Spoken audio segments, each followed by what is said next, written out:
Seamos bienvenidos, bienvenidas a esta nueva entrega de la Palabra del Señor. Hoy veremos un tema que es importante y vital: los obstáculos en la oración. Dice las Escrituras: pero por cuanto llamé y os resististeis, extendí mis manos y no hubo quien escuchara. Entonces me llamarán y no os responderé, me buscarán con diligencia y no me hallarán, por cuanto aborrecieron el conocimiento y no escogieron el temor de Jehová. No quisieron mi consejo y menospreciaron toda reprensión mía.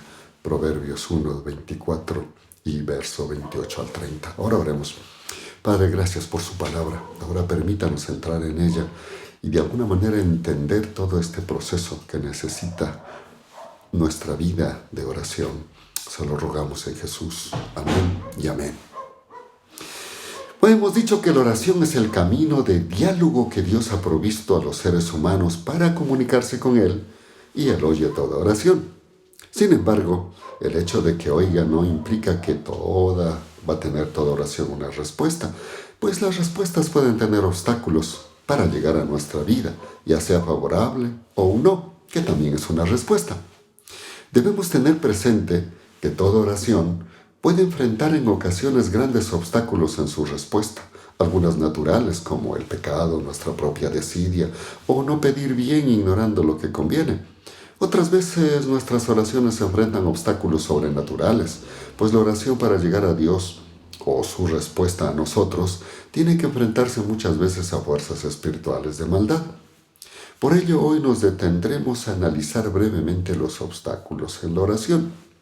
El primero, por supuesto, es estar en pecado. Las Escrituras Sagradas muestran que el pecado sin confesión y arrepentimiento es un obstáculo para ser escuchada y respondidas nuestras oraciones.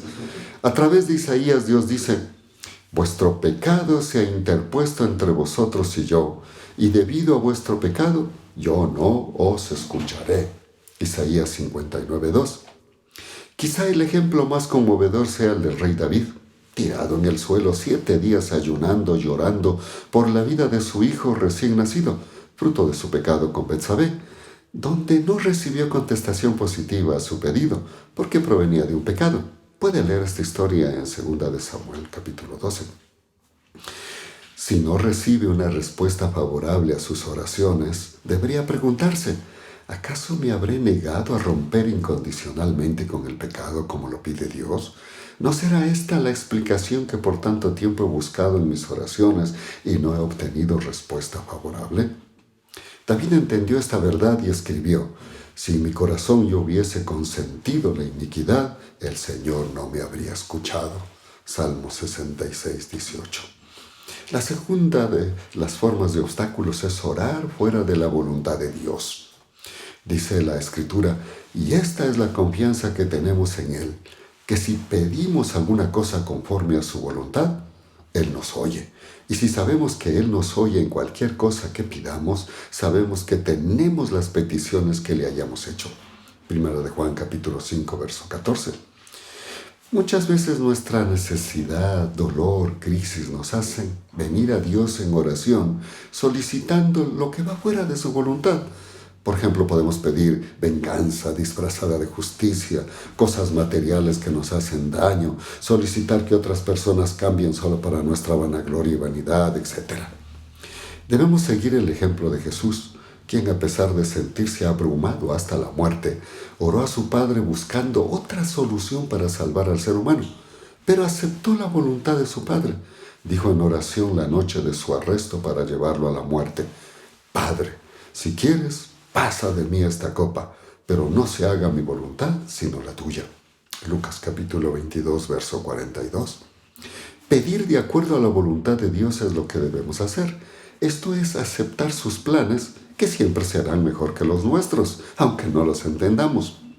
Cuando nuestras oraciones responden a pasiones y deseos egoístas, malsanos y a veces hasta perversos, no podemos esperar que Dios responda a tales oraciones positivamente. Por eso Santiago nos dice: pedís y no recibís, porque pedís mal para gastar en vuestros deleites. Santiago capítulo 4, verso 3. En esta lucha la única garantía de triunfo en la oración viene del auxilio del Espíritu Santo. Dice en Romanos, y asimismo también el Espíritu nos ayuda en nuestras debilidades, porque ¿cómo debiéramos orar? No lo sabemos, pero el Espíritu mismo intercede con gemidos indecibles, y el que escudriña los corazones sabe cuál es el intento del Espíritu, porque Él intercede por los santos conforme a la voluntad de Dios, y sabemos que Dios hace que todas las cosas ayuden para bien a los que le aman, esto es, a los que son llamados conforme a su propósito. Romanos 8, versos 26 al 28. Cuando oramos a Dios tratando solo de usufructuar su poder o satisfacer nuestras pasiones, sin contar con su voluntad, estamos fuera de sus propósitos y recibiremos respuesta de Dios conforme a su voluntad. Estará en nosotros el aceptarla o no. Una tercera que encontramos en esto de los obstáculos es la inadecuada relación entre cónyuges. Y esta sí a usted le sonará así, media rara. Pero Pedro, escribiendo en su primera carta, el capítulo 3, el verso 7, dice: Vosotros, maridos, igualmente vivid con ella sabiamente, dando honor a la mujer como a vaso más frágil y como a coherederas de la gracia de la vida, para que vuestras oraciones no tengan estorbo. Primera de Pedro 3:7. Para Dios la relación matrimonial es sagrada. Por ello, una inadecuada relación entre cónyuges puede ser un obstáculo a nuestras oraciones. Y no se trata de no tener problemas e inconvenientes, que en todo hogar los habrá.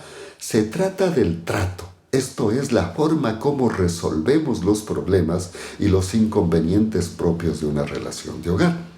Por tanto, debemos aprender a resolver y buscar soluciones conforme a Dios y con sabiduría.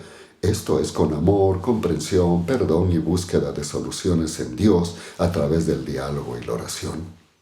En los tiempos en que vivimos, Satanás a través del sistema nos ha vendido que la relación matrimonial no tiene valor.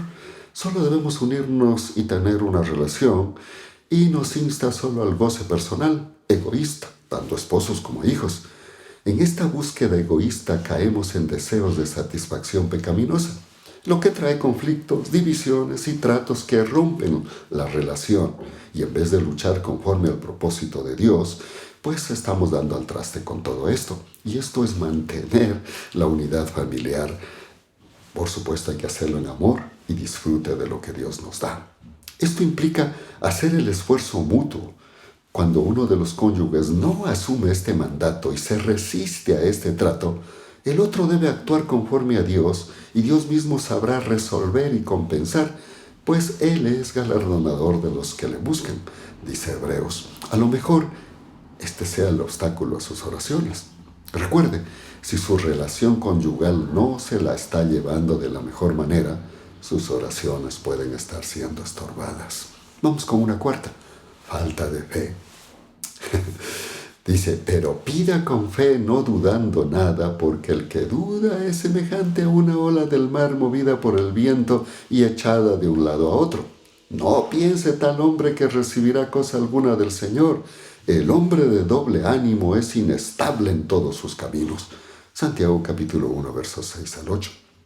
La falta de fe en muchas ocasiones puede ser un obstáculo a nuestras oraciones. Recuerde, sin fe es imposible agradar a Dios. Hebreos capítulo 11, el verso 6 en su primera parte. Y en Hebreos 11:1 dirá, es pues la fe la certeza de lo que se espera, la convicción de lo que no se ve. La verdadera fe es la que se sobrepone a las dudas intelectuales propias en el ser humano y pone su confianza voluntaria en el poder y amor de Dios. Por eso Santiago dice que la falta de fe viene de quienes, en vez de sobreponerse a las dudas, tienen doble ánimo.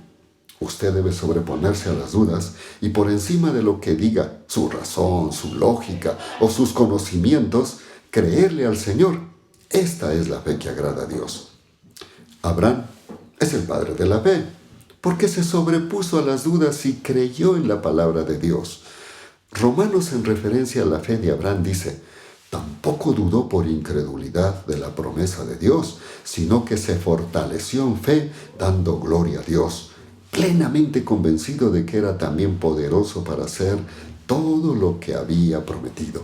Romanos capítulo 4, versos 20 y 21. La verdadera fe es la que se sobrepone a las dudas intelectuales y le cree a Dios. Esto es no dudar de la palabra de Dios y es la fe que agrada a Dios. Si tiene una duda intelectual, haga lo que hizo el padre del chico endemoniado, que se lo relata en Marcos. Jesús le dijo, si puedes creer, al que cree todo le es posible. E inmediatamente el padre del muchacho clamó y dijo, creo, ayuda a mi incredulidad. Marcos 9, 23 y 24. Este hombre se dio cuenta de sus dudas y se sobrepuso a ellas, clamando a Jesús y colocando su fe en él por encima de sus dudas. Muchas veces nuestro doble ánimo de no sobreponernos a las dudas es el obstáculo a nuestras oraciones, pues a más de Dios buscamos otras soluciones, muchas veces contrarias a los postulados de Dios, buscando cosas que Dios ha negado. Hay que sobreponerse, creer en su palabra por encima de las dudas y esperar en Dios. Esa es la verdadera fe. Una quinta, obstáculos de fuerzas espirituales. ¿Sabe que en este mundo convivimos con seres espirituales, tanto de parte de Dios como de Satanás? No los vemos, pero ahí están. Algunas veces los seres espirituales de Satanás pueden tratar de impedir que lleguen las respuestas de nuestras oraciones. Tal es el caso de Daniel, el profeta, ayunando 21 días por respuesta a sus oraciones. Al final llega un ángel y le dice, Daniel, no temas, porque tus palabras han sido oídas desde el primer día que dedicaste tu corazón a entender y a humillarte en presencia de tu Dios. Yo he venido a causa de tus palabras.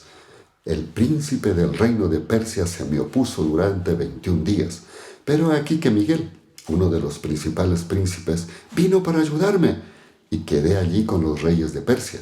He venido pues para hacerte entender lo que ha de acontecer a tu pueblo en los últimos días, porque la visión es aún para días. Daniel capítulo 10, los versos del 12 al 14.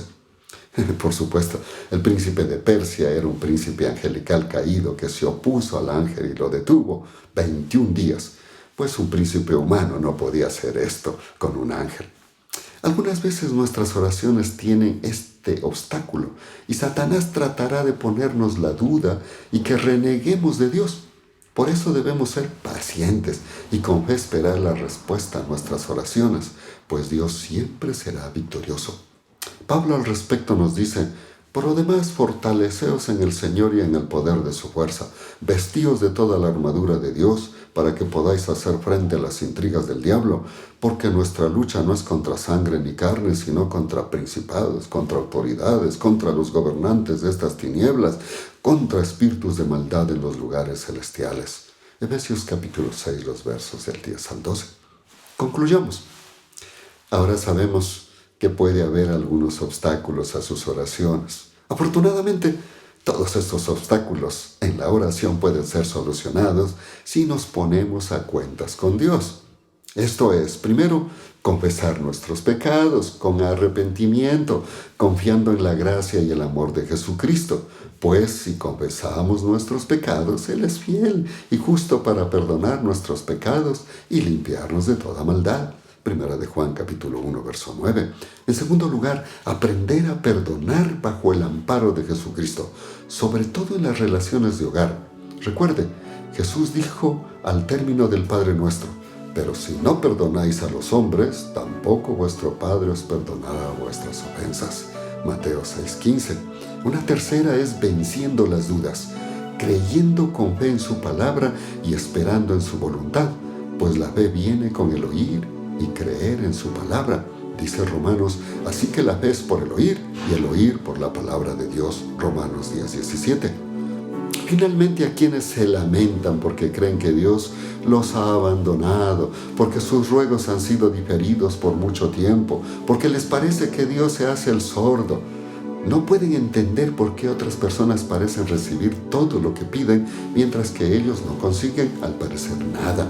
Se lamentan en vano. Las demoras de Dios muchas veces no son negativas, tienen obstáculos que debemos enfrentarlos. Recuerde, las Escrituras dicen, perseverad siempre en la oración, vigilando en ella con acción de gracias. Colosenses capítulo 4, verso 2. Ahora oremos. Amado Dios, la oración es ese teléfono que usted nos ha puesto para comunicarnos con usted. Sin embargo, muchas veces podemos encontrar obstáculos que nosotros mismos los tenemos por nuestro pecado, por nuestra mala manera de pedir. Otras veces pueden ser cosas espirituales.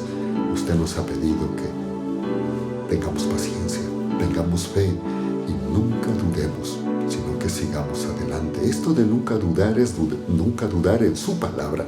Podemos tener dudas intelectuales de lógica, de razón, pero no dudar de lo que usted ha dicho, porque usted finalmente cumple lo que promete.